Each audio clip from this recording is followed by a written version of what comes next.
మనిషికి బుద్ధి ఎప్పుడు వస్తుంది? 1. దేవుడు చెయ్యి విడిచిపెట్టినప్పుడు. న్యాయాది 16:20-28. 2. ప్రాణాలు పోతాయని తెలిసినప్పుడు. యోనా 2:1-5 వరకు. 3.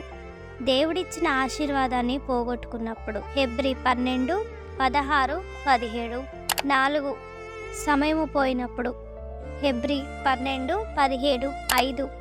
దేవుని రక్షణను నిర్లక్ష్యము చేసినప్పుడు. హెబ్రీ 2:4, 6. సర్వము కోల్పోయినప్పుడు. లూకా 15:17. 7. దివిటీలు ఆరిపోయినప్పుడు. మత్తాయి 25:8. 8. యాతన పడుతున్నప్పుడు. లూకా 16:27-28. 9. చేసిన పాపం బయటపడినప్పుడు. 2 రాజులు 5:26. మనిషికి బుద్ధి ఎప్పుడు వస్తుంది? 1. దేవుడు చెయ్యి విడిచిపెట్టినప్పుడు. న్యాయాది 16:20-28. 2. ప్రాణాలు పోతాయని తెలిసినప్పుడు. యోనా 2:1-5 వరకు. 3. దేవుడిచ్చిన ఆశీర్వాదాన్ని పోగొట్టుకున్నప్పుడు. హెబ్రీ 12:16-17. 4. సమయము పోయినప్పుడు. హెబ్రీ 12:17. 5. దేవుని రక్షణను నిర్లక్ష్యము చేసినప్పుడు. హెబ్రీ 2:4, 6. సర్వము కోల్పోయినప్పుడు. లూకా 15:17. 7. దివిటీలు ఆరిపోయినప్పుడు. మత్తాయి 25:8. 8. యాతన పడుతున్నప్పుడు. లూకా 16:27-28. 9. చేసిన పాపం బయటపడినప్పుడు. 2 రాజులు 5:26. మనిషికి బుద్ధి ఎప్పుడు వస్తుంది? 1. దేవుడు చెయ్యి విడిచిపెట్టినప్పుడు. న్యాయాది 16:20-28. 2. ప్రాణాలు పోతాయని తెలిసినప్పుడు. యోనా 2:1-5 వరకు. 3. దేవుడిచ్చిన ఆశీర్వాదాన్ని పోగొట్టుకున్నప్పుడు. హెబ్రీ 12:16-17. 4.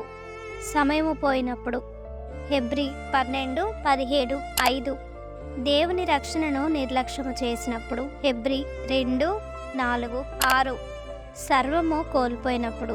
లూకా 15:17. 7. దివిటీలు ఆరిపోయినప్పుడు. మత్తాయి 25:8. 8.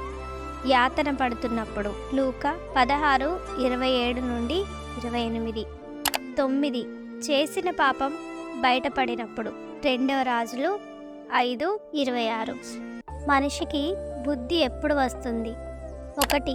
దేవుడు చెయ్యి విడిచిపెట్టినప్పుడు. న్యాయాది 16:20-28. 2. ప్రాణాలు పోతాయని తెలిసినప్పుడు. యోనా 2:1-5 వరకు.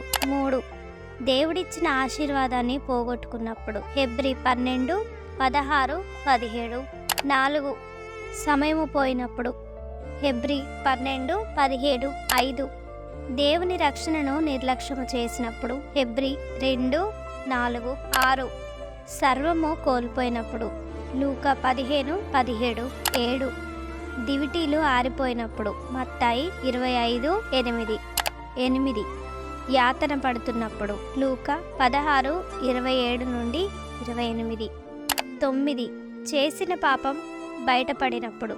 2 రాజులు 5:26.